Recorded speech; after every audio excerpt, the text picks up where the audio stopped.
What's up, Amazon sellers? Today, I'm super excited to bring you someone that I have followed for a long time and actually met in person, a good friend of mine called Jonny, who is a seven-figure wholesale seller. Now, the one thing I really love about him is not only is he multi-channel, but also multi-country, he is also nomadic as well, and he owns his own warehouse. If you want to learn how he did it, stay tuned. I'm going to share all it with you today in this interview. Okay, so today I'm super excited to bring you this interview with a good friend of mine, Jonny. And the reason is obviously I met him a year ago in his actual warehouse, about actually 14 months ago. And I saw his journey and he'd just broken seven figures at that point. But what was really interesting is obviously he went down the wholesale model and obviously he got a warehouse. But what I love about him now is the fact that he has actually done not only Amazon UK wholesale, but he's also done multi-channel and multi-country. And see, now he's living the nomad lifestyle, traveling to different countries, making me jealous, which is absolutely incredible. And obviously, I'm super excited to learn more. So, Jonny, first things first, thank you so much for joining us. If anyone doesn't know who you are, can you just introduce yourself and tell us a little bit about your background? Sure. So I've been in the sort of e-commerce world for 15 years, full time on Amazon for the last 4 years, I'd say. I started my own warehouse a year and a half ago, and 6 months ago, I was able to, well, actually last summer, was able to start traveling the world because I had managed to build a team to sort of sort that out for me, and life is good. I'm now currently in Cape Town, and I'm running all my businesses from here. So beautiful, sunny Cape Town. Yeah. Wow. My God, making me jealous. A question for you, obviously, I did talk about it earlier on. You're not only obviously doing like Amazon UK, and we talked about that. I think when we met last year, you just broke the seven-figure mark. But also you're doing like multi-channel and you're doing multi-country. Can you tell us a little bit about that? Yeah, sure. So the thing I like the most is we started a Shopify store. So having our own warehouse, we have our own distribution, and we're very focused on one category. So we have our own little niche. So Shopify works really well for that. So we've got to a point now where we're doing about 30 to 40,000 a month in pounds, close to $500,000 on Shopify a year. And the good thing about that as well is that we're now starting to go into stuff like B2B, wholesale, us actually hobbying the wholesalers. And the other thing we're starting to get is we're starting to get brands who contact us instead of the other way around now. So we're sort of, things are turning on their head now, where the first sort of 3 years we'd always be contacting wholesalers and brands, and now brands and wholesalers reach out to us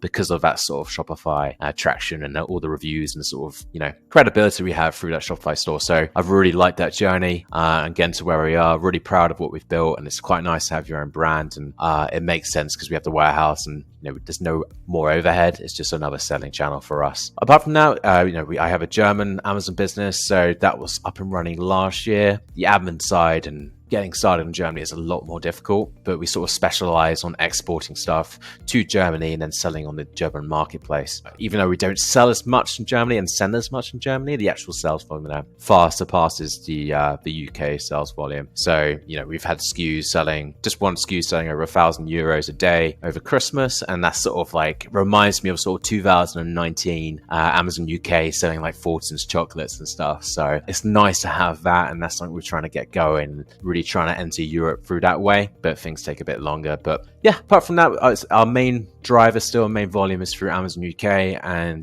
we specialize in sort of fulfillment from our own warehouse. So we do Seller Fulfill Prime, which is excellent in the UK, and we also obviously do leverage FBA to sort of clear up space in the warehouse. And FBA is such a good model, still same day delivery, good fulfillment costs, and obviously very cheap storage. So we try and leverage that. So yeah, it's going very well. And that's sort of a little bit, about us. Yeah. Wow. oh my God. There's a lot going on. Question for you. Biggest revenue source, is that still Amazon UK?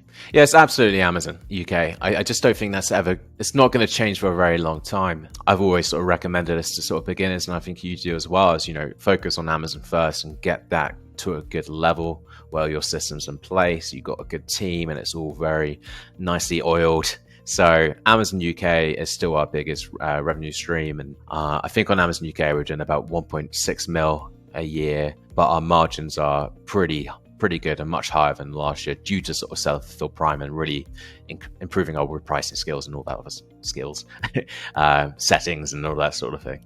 So yeah. And I know obviously when we met last year, you were very into like developing your own custom software and doing that side. And obviously building out the operations around the warehouse. I think you just kind of moved in. I think it was, I think you've done it over about a year and a half now, that warehouse, and you're really about developing that business. Question for you, obviously the last video, and if anyone wants to know, I will drop a link up above. So if anyone wants to watch it, they can watch that video there. That's when I met you in the warehouse. I think you've been in a couple of months by that point. Is that right? A very short time. I was still very fresh, a bit of a newbie in the warehouse world, and still trying to, find my feet. So I think I was in the warehouse. You came in December. I moved in August. So I was sort of 3-4 months in. Yeah. Yeah, still getting it. And I remember that. And that was really good. I really enjoyed it. So thank you so much. Also, I will drop it up there. So question for you, take us on. So at that time, you were doing just Amazon UK and you were doing predominantly FBN. I think you were going to look into doing, merchant fulfilled and obviously still fulfilled Prime. Talk us through the journey. What happened from that video to today? Because things have changed and you've made a lot of decisions, haven't you? Nomadic, but also like the Shopify side. Tell us about that. Tell us about that journey from that interview then. Yeah, I think my biggest pain point was getting the team together and get a nice team that performs and gives out good output. At the time, I had a very immature team. I started hiring quite young, where I feel like actually you probably should pay a little bit more, get more of a mature team, and have a more professional, bit more professional in your warehouse team. So what I actually did with that is I realized I'm actually not a very good warehouse manager. Actually micromanaging people in a warehouse and saying, hey, get off your phone, concentrate on more, and why are you just sitting around, why are you just sort of sitting in the corner on those shelves. You need a warehouse manager. You need someone who's going to be fully on it, someone who's going to be very disciplined. And it's something I wasn't very good at because I was running my software, building software. I was running my back-end team, doing a lot of the sourcing. So for me, it was just very, very hectic, where I was sort of 8 hours micromanaging a very young team. And then the other sort of 8 hours a day, I was building software, building systems, hiring for the back-end team. So what I did, which was the best move by far, was bring in a warehouse manager who has a lot of experience. He completely changed around the team. At the time you met me, I think we had 3 or 4 staff members. Now we have, I think, 9 staff members in the warehouse. So we have, warehouse manager, stock controller, and apprentice now to the stock controller, and 6-7 packers, something like that. Again, I don't manage the team, so sometimes I get the numbers. I'm not there anymore, so I don't know the exact numbers. So I'd say the biggest change is bring a very mature team who give great output. And as I've got more, as I've built the back-end team, had more time to build the back-end team, we've increased our product range. We've introduced Seller Fulfilled Prime, introduced Shopify. eBay we've always had, but eBay's never been a good driver for us. For some reason, just doesn't work in our category. But yeah, I'd say definitely the biggest change is getting professionals in it to manage it rather than my entrepreneurial self. I'm not a good manager, and sometimes it's realizing that you're not good at micromanaging and it's not for you. Sometimes it's good to get a professional out in there. Their overhead will quickly get diluted. Question for you, number one, I know about the fact that there are people in my company I've never met, and how many sources do you have? I have no idea. I have a rough guess, but it's really literally a guess. I get a report and it's just the total. I don't need to see it itemized. But question for you, I think you highlighted a very interesting point there. Get good people who, going to give a good output. A lot of entrepreneurs I see today are hire cheap. Generally that's going to be young people, and you do the classic, you did the classic thing, which we all do, is I need to control them, I need to see them, I don't want to spend the money on the big person, I think I can do it myself, because they're all hustling, we're trying to save money. What changed? How did you you had a young team, and then you hired the warehouse manager, and he changed it, and by the way, you stepped back now. What changed in your mindset around that kind of conversation? I think kind of looking at that cost of a warehouse manager and then realizing the increased output of your packers will sort of actually kind of equalize what you'll be paying for a warehouse manager anyway. And you just sort of realize that you also have to look at your own lifestyle as well. And if you're sat there 8 hours a day managing people and that's not what you want to do, obviously I'm traveling the world now, it's not what I wanted to do. You just have to make that jump and pay for that expense and hire someone who's worked in warehouse before, someone who's a professional, knows how everything's laid out, knows how everything's organized, who's a great people person, and will get more out of your staff. So if your warehouse manager is getting more output of your staff and your wage bill is your biggest expense, and if he can optimize that by 20 to 30%, take care of recruitment, he will pay for himself. So that's something to think about. I think when you start a warehouse, and my advice for people who ever want to get their own warehouse, just make sure you have the revenue, make sure you have the capital so you can replace yourself, get a warehouse manager in, and get someone who can actually take care of that if that's not your expertise or what you want to do. So I think just manage to sort of dilute manage to just go for that cost. Yeah, so we talked a bit about it off air, and also we talked about it last year about you mentioned off air, you said when we met last year, I talked about hiring people, kind of delegating, trying to get rid of as much work off your side. Tell me about that. Tell us like what happened after that conversation. How did you make what was that decision that you made? And tell us about that. Yeah, so I was doing a lot of the sourcing. I realized that again, we can get a virtual assistant who are incredible workers if you train them right. So I promoted my star sort of sourcing VA at the time, and she became sort of an operational sort of manager who did all the recruiting for me in the Philippines. She hired a bunch of sources, and I sort of overviewed it and made sure that the tracking was right. I hired a job advert out, of course, for a warehouse manager who came in and sort of hired more packers who are more mature, who would get more out of them. So what I did was sort of delegate responsibilities where I did not have the expertise in. So for instance, I didn't have an expertise in warehousing, so I delegated that to the manager, who then has a much better eye for me and what they're looking for, him building a team. So again, you got to spend money to make money, right? So it's investing in your team, improving your team, improving your systems, and giving yourself more time so you can build those systems on the back end and really actually add value. So for me, it's what you said to me. I said like this, X amount to get a warehouse manager, and you're like, that's just the cost of business, and it will soon get diluted anyway by increased volumes and then working in your business. So just a few light bulbs in my head, right? Whereas just the importance of a team, and you're all about that as well. For me personally, the way I look at the whole equation of business, Tony Robbins talks about business as a game, and I think of it as a game, is that I'm here to build it, to make sure it runs, but I'm not here to do it. Like, my God, I'm building a business to help my life, and I want to move to the vision of being an owner, or like an investor, not the operator. That's the very, and I know I have to do a lot of work, but I'm getting out of this race. I got out the 9 to 5. I'm getting out the business operator race. I'm becoming a different person. Question for you: you talked about delegating, hiring expertise in. I'm probably going to challenge you and say you're pretty good at sourcing. I think you have good expertise in sourcing. You obviously proved that because you built a successful business prior to doing all what we talked about. A lot of people say no, you should keep the sourcing, you should do it. Like, I'm not saying they're wrong, but why did you outsource that? Why did you build that team up, expand that, promote that person, allow them to build a team? Why did you do that? Why didn't you keep doing that? That's where you add value. Because if you just look at the cost per hour of someone who's doing that, creating purchase orders, looking, finding new products, it wasn't worth my time. I could definitely be making more money by putting my attention towards either other projects or even just my lifestyle, just enjoying myself, traveling and all of that sort of thing.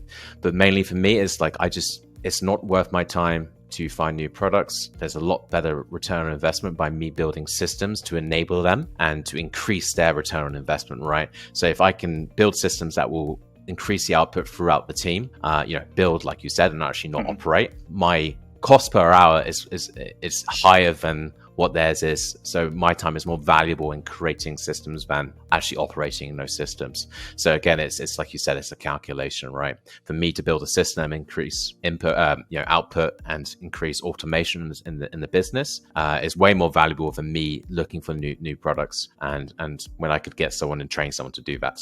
So again, I'm too expensive, arrogantly saying, again, we should all think like this, to be sourcing new products. And it just doesn't make sense. And the other thing as well is, we have probably about 60 or 70 different suppliers. One man or one person in a team cannot look at it. You need a team, so you can definitely optimize your supplier, keep those relationships, and there's just no way one person can do it. Building a team around it, getting an operational head and building that hierarchy, so you can actually, again, like you said, not operate in a business and build that business was the target and my mindset back then after our chat with you, for sure. No, I love it. And I think if I kind of reiterate for anyone watching, delegate, hire expertise, focus on freeing up time for yourself, build systems, and then focus your area on high value tasks. You talked about it's not worth my time to find products, not worth my time to do it. It's like you're focusing on the high value stuff. If someone else can do it, even if it's like a value adding bit, like they can do it, they can let it off. I always have the mindset of like, where am I going and what does the company look like there, and am I going to be the one still doing that? And then once, like, it's like, say for example, I'm going to run a $10 million company. Well, if I understand I'm going to run a $10 million company, then I realize that I can't be the one checking all the sourcing and doing all the sourcing. Once I understand that, then I know that I have to get rid of it, because I understand that now it's just a matter of time before that happens. So the quicker I start the journey, the quicker it's going to change, and probably the quicker I'll get there. So that's the way I kind of think about it. So question for you, obviously, yep. You do Shopify as well, don't you? Why? Tell me about that. Tell me about that route. How did that come around? So is it off-piste Amazon? How dare you not sell on Amazon only?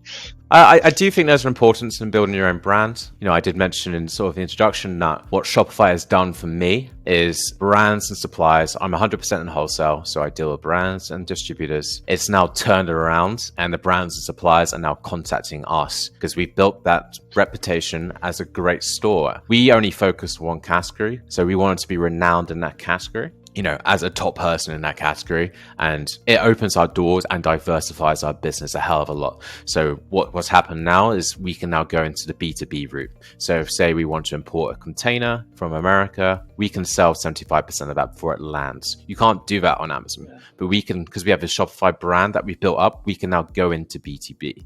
We've built up a massive customer list that we can keep selling to. Brands come to us, suppliers come to us. There's a lot of different reasons, I think, if you have your own warehouse, and it would just if I was speaking directly to a brand, they may be more inclined to work with us if we have a brand and a good Shopify store with lots of Trustpilot reviews, and you're a legitimate store with legitimate distribution. So it just adds legitimacy and lots of different diversification methods. It's not to say you can't diversify in other ways by entering other marketplaces, but because we had a UK distribution center, there's no added overhead by adding Shopify. It's all good stuff. And it's not too much added work. It's all integrated within our systems. You have to potentially sometimes change your web banner every so often.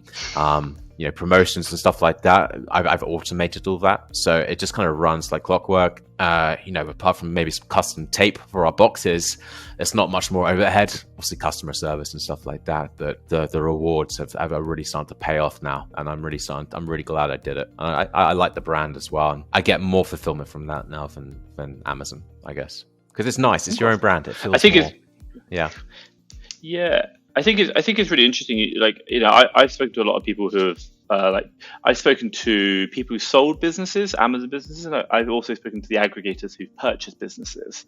And they always talk to me now, they're like, we're looking for multi-channel. We're looking for off Amazon as well, real value add. That's what they're really looking for. And I think it's amazing you've done it. And I think the thing that I take away from you is the fact that you came into this with, I want to be a category leader. I want to be renowned for what I do. I'm building a brand here. Yes, it's wholesale, but it is a brand of wholesale in our category. That's our brand. And we're going to build another channel. And by the way, your warehouse, you've got the extra channel with not much operational overhead, just a few small tweaks. But the net result now is that's really starting to turn your business around. You're now becoming a distributor for brands and becoming part of that. And I think that's huge. It's absolutely huge, and it's game changing where it is. I think you talked about it, roughly 500,000, and you're only really just getting started in the kind of game changing. And I'm sure those numbers could change very quickly. Yeah, so about half a million, getting close to that number, which was brilliant for the UK market. And like I said, we're getting a cold call every day now. My warehouse gets a cold call from a new supplier wanting to work with us, and that's the dream in wholesale, right? That's the absolute dream.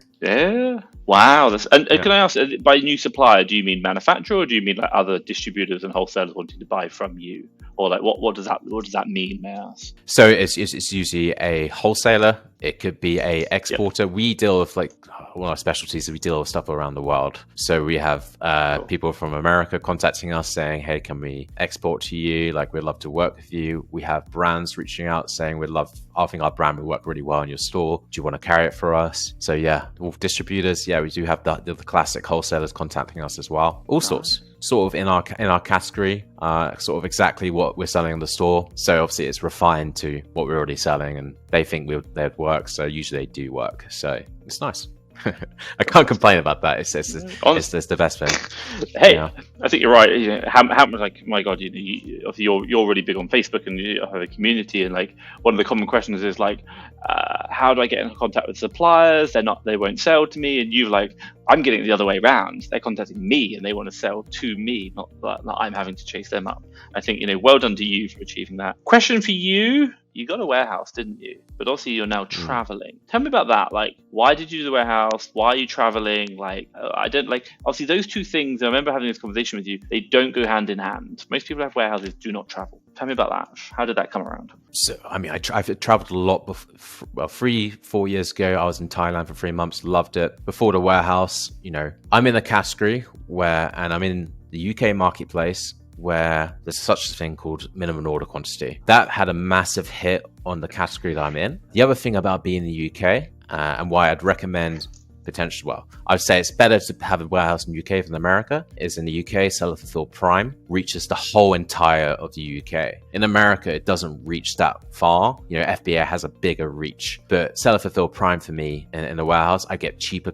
prices, cheaper costs, fulfillment costs than FBA now with Seller Fulfilled Prime. And obviously I can sell it straight away. Wow. So those were the two reasons why, actually also, at the time, the prep center had they were having teething issues because they had moved warehouse. Their lead time was quite a long time at that time. I'm sure it's improved now. So we wanted to sort of get things in and out the door within a few days sort of thing. So all of that, the Seller Fulfilled Prime, minimum order quantities, wanting to sort of venture out into Shopify, eBay, and having a quicker lead time, having more control, we decided the move was to open a warehouse. Of course, it's made it a lot harder to get to where I am now. And it's something I just don't recommend unless you fully know that you'll need to hire a warehouse manager. You'll need to have that expense of a stock controller, which is an overhead, a warehouse manager, which is an overhead, the rent, the electricity, which is an overhead. And at the beginning, your costs will be higher than a prep center if you're just doing FBA.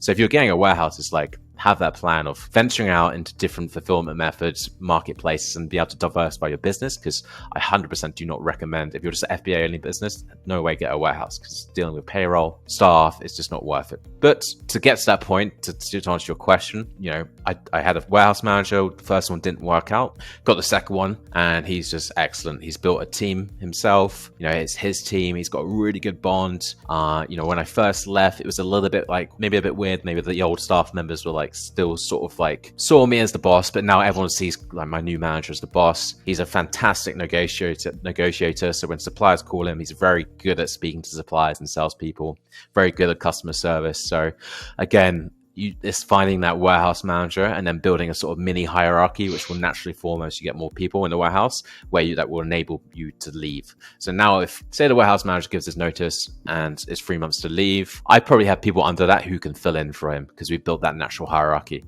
So to get to that point, of course, it is a volume, building that volume so you can sort of dilute and pay for those expenses. So I think that answers your question. All your question is So then let me talk about the transition. Obviously, you've got that operation, and I appreciate that. Again, it's about hiring the right people, and you've got to take leaps of faith, which are quite challenging for a lot of entrepreneurs. But tell me about travel. How did you go from, okay, now I've got a team, I've got in the warehouse? Most people would be like, okay, I'm still going to hang around because I can't leave my business. But you didn't. You now spend 3 months away, come back for a few weeks, say hi, give them some donuts, and then go away again for 3 weeks. My boss is part-time.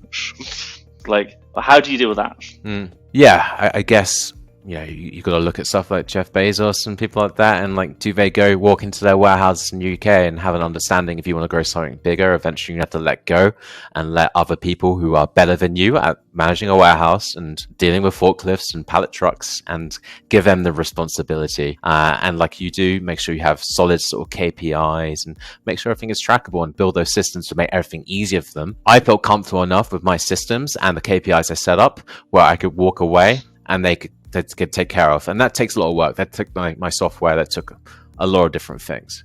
So it's trust, it's letting go, isn't it? But every entrepreneur has to do it. You did that with your Amazon businesses. Eventually you have to let go and give that responsibility. Yeah, I'm just kind of looking at here, there's a couple of key themes I'm picking up. Hire the right people, let go, trackable. Also mindset. You said, let go, does Jeff walk around the warehouse? I'm like, you're right. If Jeff doesn't, then why the hell am I? Why do I need to be there? So that's good. Question for you: if anyone's going to follow in your footsteps, what advice would you give them? Don't do a warehouse. What would it be? I'm guessing for them, the two options are wholesale travel or building a brand and going down that route as well? Like, what advice would you have for them? Look, like, I didn't enjoy particularly the warehouse things. I don't think I was very good at it, but I learned a hell of a lot. I learned a lot about managing people. I learned a lot more about real life interactions. So the actual learning curve was really, really good for me. I guess for someone in my situation where, I don't have responsibilities. That sounds bad. I don't have kids. I don't have a family. I have a partner. I have the flexibility and freedom to travel. I'd say if someone's following my footsteps, they have a family, they have a place like they call a home and they enjoy it, then take that warehouse leap. Why not? But going with it with the intention of, I want to diversify my business and go into Seller Fulfilled Prime, and make sure, don't go into it thinking I want to do this because I want to ship more FBA stuff. Go into it and thinking I want to diversify and I want to build a brand in my category, in my niche, and really build a business that is well rounded, I would say. So yeah, I'd say don't do it if you're FBA only. If you're in America, again, I can't speak for that. It's Seller Fulfilled Prime is completely different over there. I know Merchant Fulfilled, the big player, Farmer Packs obviously went out of business, so there's something obviously not working there. So in the UK, what I can say is the margins are very good with Seller Fulfilled Prime. And if you enjoy micromanaging staff, then maybe you should go for it as well. Maybe you're comfortable managing those sort of, or have previous management experience, and that's something that you really like doing, then go for it, right? Because at the end of the day, it's fun. You see your stock coming in. You get to build something yourself. So yeah, prepare for yourself. If you want to do the nomad life, prepare for like a year or so of hard work. Yeah. Agreed. Everything worthwhile, you got to put the work in, definitely. So question for you, if anyone wants to get in contact with you, what's the best way they can do it? Sure. So I am with a team of Natalie Cromie and Matthew Wright, and we're part of Ecom Inner Circle on Facebook. Next month, we have some cool stuff we're launching. So we have our own sort of training and our own sort of exclusive inventory management software, which is the same software that got me able to leave my business and travel the world. So that's where the best place to contact is the Ecom Inner Circle Facebook group, where I'm there. Yeah. Fantastic. If anyone wants to know, I will drop a link down below so you can do that. So, Jonny, I just want to say a really big thank you to you for obviously sharing the information, sharing your journey and what you've been doing. Obviously, I'm super excited. Hopefully, we can kind of cross paths in our travel plans over the course of next year. So I can spend some time maybe in the warehouse getting an update and seeing where you're going. But I just want to say, for me and everyone watching, thank you so much for your journey. And hey, well done to you. Like, it's super impressive what you've achieved. And, it's an inspiration to a lot of people out there. So thank you so much. It's a pleasure to be here, Tom. And I hope to catch up with you soon in Mexico. That's gonna be a lot of fun. Fantastic. Take care. Bye-bye.